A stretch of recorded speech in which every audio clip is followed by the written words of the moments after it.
Assalamualaikum warahmatullahi wabarakatuh. Perkenalkan, nama saya Rani Rahayu Agustina dengan NRP 152022116 bersama dua rekan saya, Fuad Krimaldi dengan NRP 152022222 dan juga Muhammad Rohman Ilhan Sudia dengan NRP 152022039. Di sini kita akan menjelaskan mengenai simulasi proses boot dan juga shell.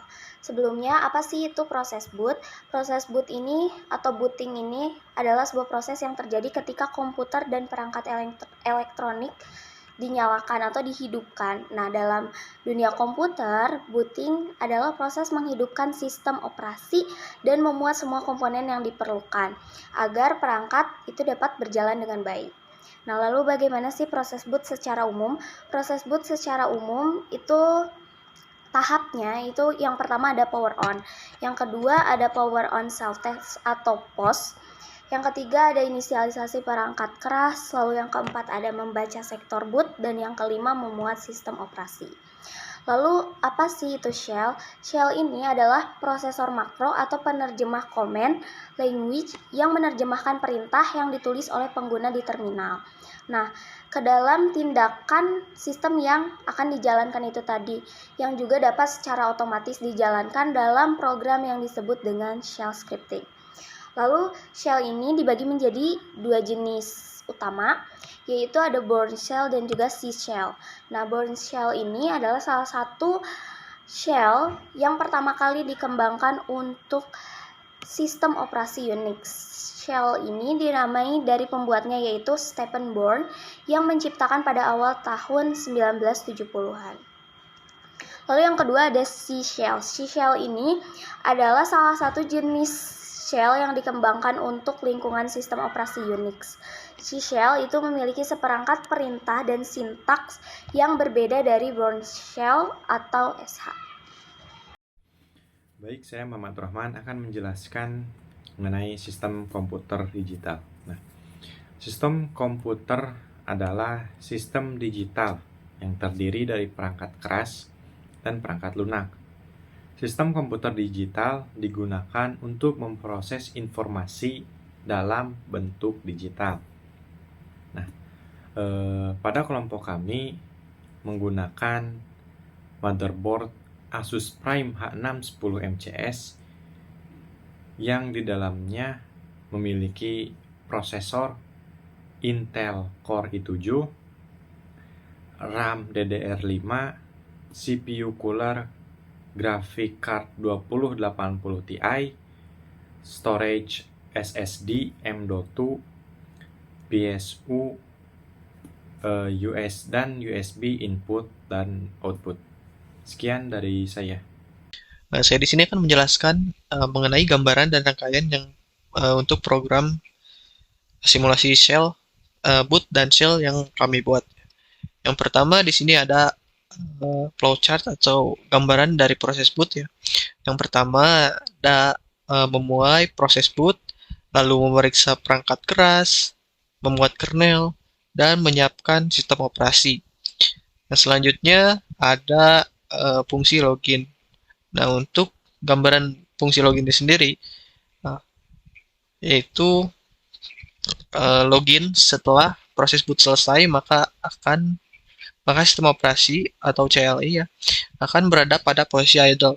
Di mana posisi idle ini adalah posisi yang siap menerima perintah. Hanya saja sebelum login tidak sembarang orang bisa mengakses shell. Nah, di sini ada proteksi ya, yang dimana di sini proteksi tersebut adalah inputan.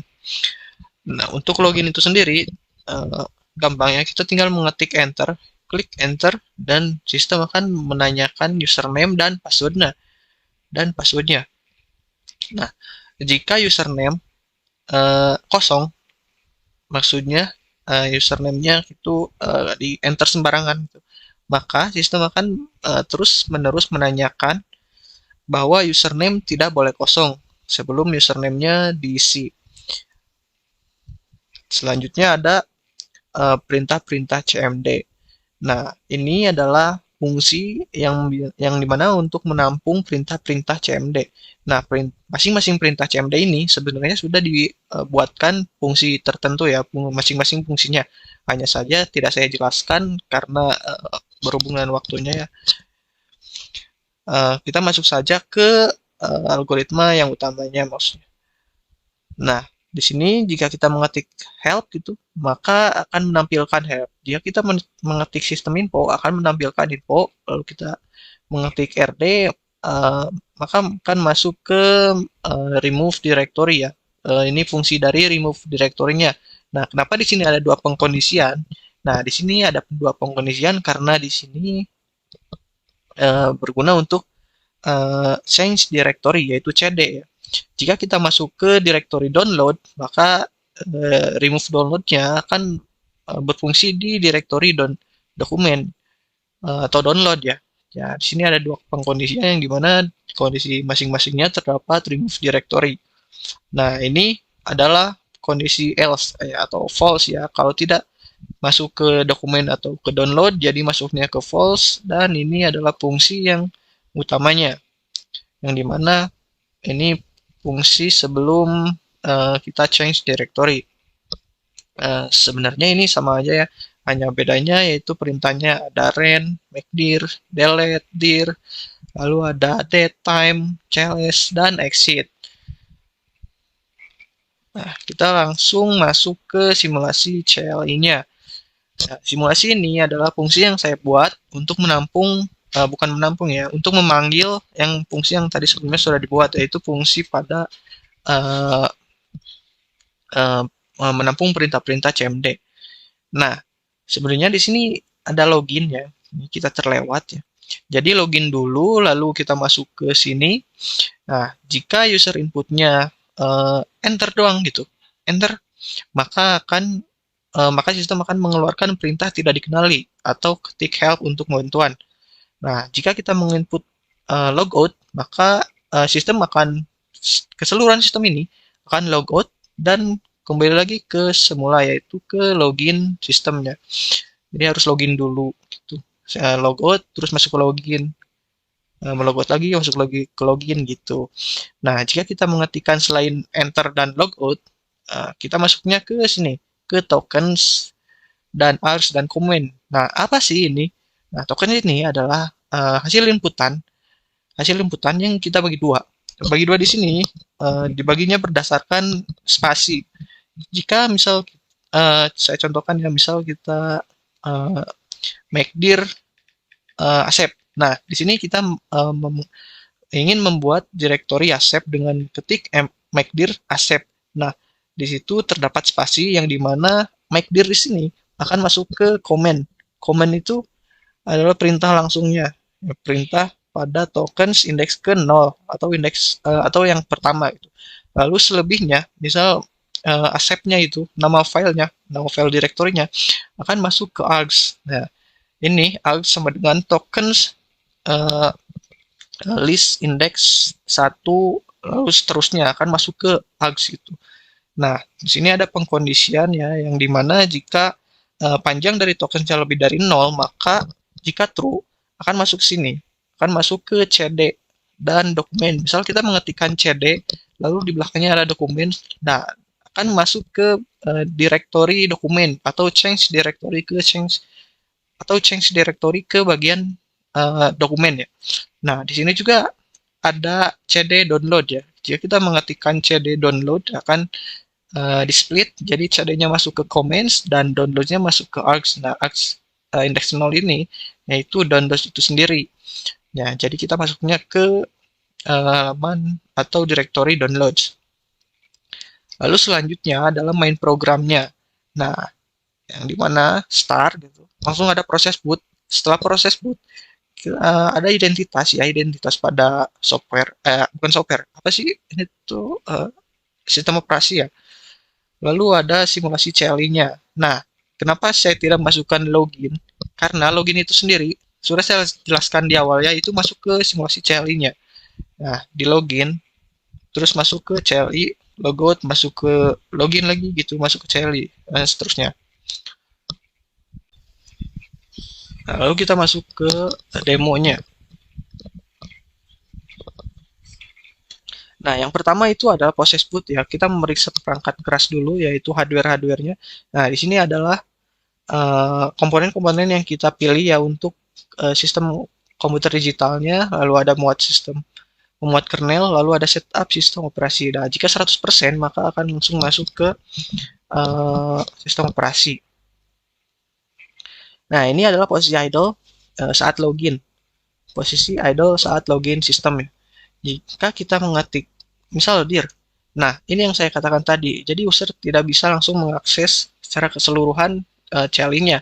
Jadi kita harus login dulu. Nah, di sini saya sudah berikan clue ya. Anda bukan user, klik enter untuk melanjutkan. Jadi kita tinggal mengetik enter, lalu sistem operasi bukan CLI atau sistem yang akan menanyakan ya, request username. Nah, jika username-nya kita klik lagi atau enter kosong ya, maka username tidak boleh kosong. Nah, terus seperti itu sebelum kita memasukkan username-nya. Nah, seperti yang saya kan tadi. Nah, ini adalah proses pada simulasi CLI-nya, yang dimana D3 ini mengambil dari username yang tadi dipakai dipakai saat login. Nah, di sini seperti kita ketikkan dulu misal asal ya. Nah, perintah tidak dikenali, ketik help untuk bantuan ya. Kita ketikkan help. Nah, ini sudah terpampang ya dengan jelas perintah-perintah apa saja yang bisa digunakan pada simulasi CLI ini. Misal kita ketikkan sistem info. Nah, maka akan menampilkan informasi dari komputernya. Lalu ada CD, untuk CD kita terakhir saja ya. Misal kita dir. Nah, dir ini menampilkan dokumen-dokumen yang ada di direktori C user D3. D3 ini user yang kita pakai tadi ya. Nah, ini adalah dokumen-dokumen yang terdapat pada direktori D3. Misal kita gunakan mkdir ya, mkdir atau buat direktori misal asep.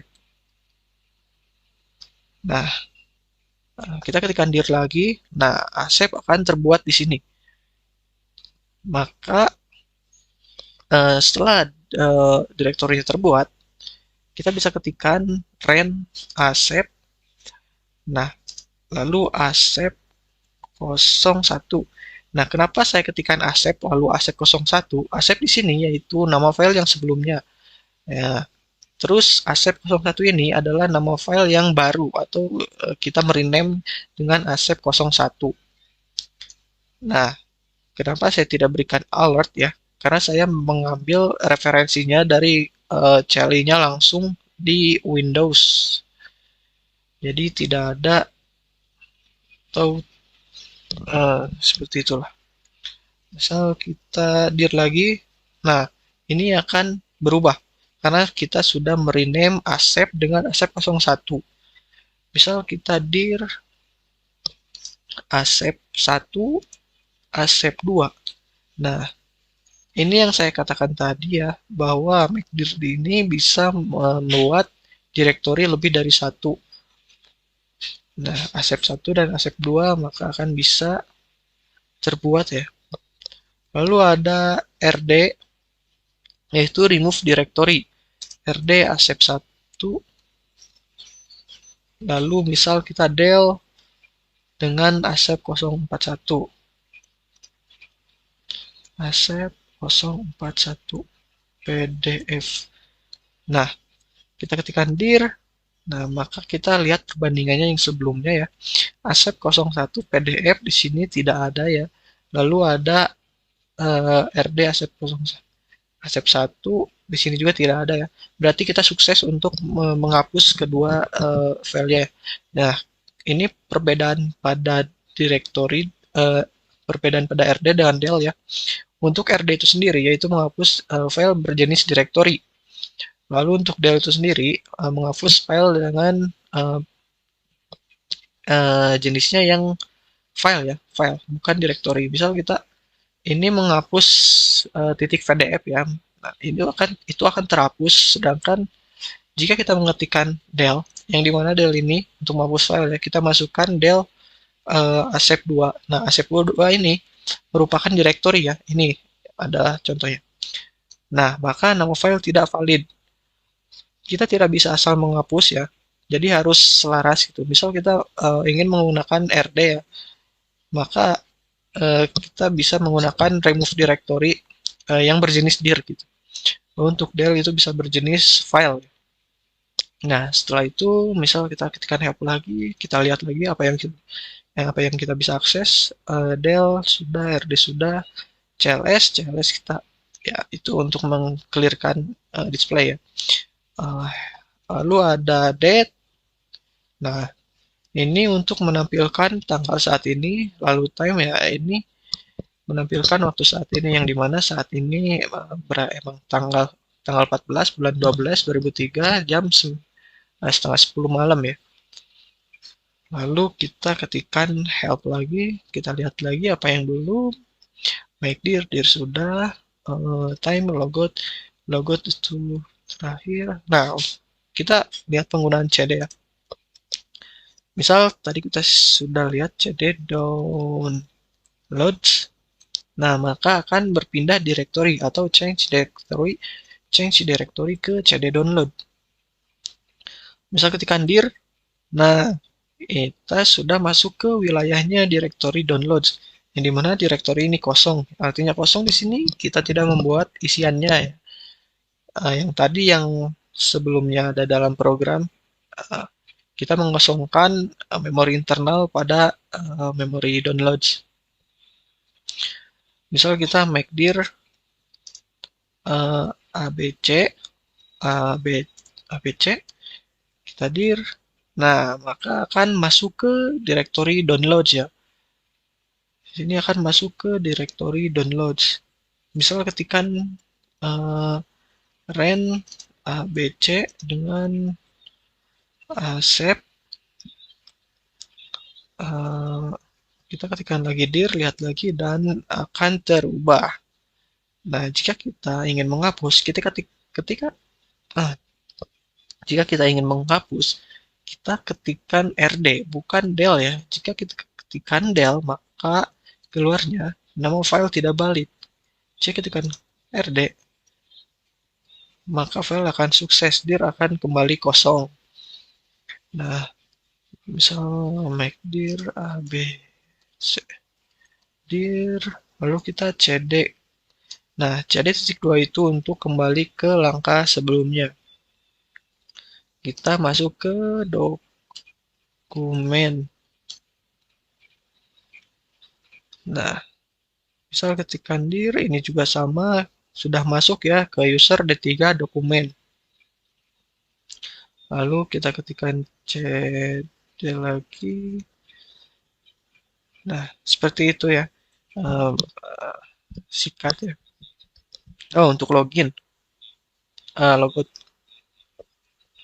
Untuk logout itu sendiri, kita tinggal mengetikkan logout. Maka akan kembali ke posisi sebelum login ya. Nah, jadi kita loginnya sama seperti tadi, tinggal enter, masukkan username, dan akan masuk ke sistem CLI-nya, itu posisi idle dengan siap menerima perintah untuk diakses gitu. Nah, seperti itulah simulasi atau demo dari CLI-nya ya. Terima kasih. Wassalamualaikum warahmatullahi wabarakatuh.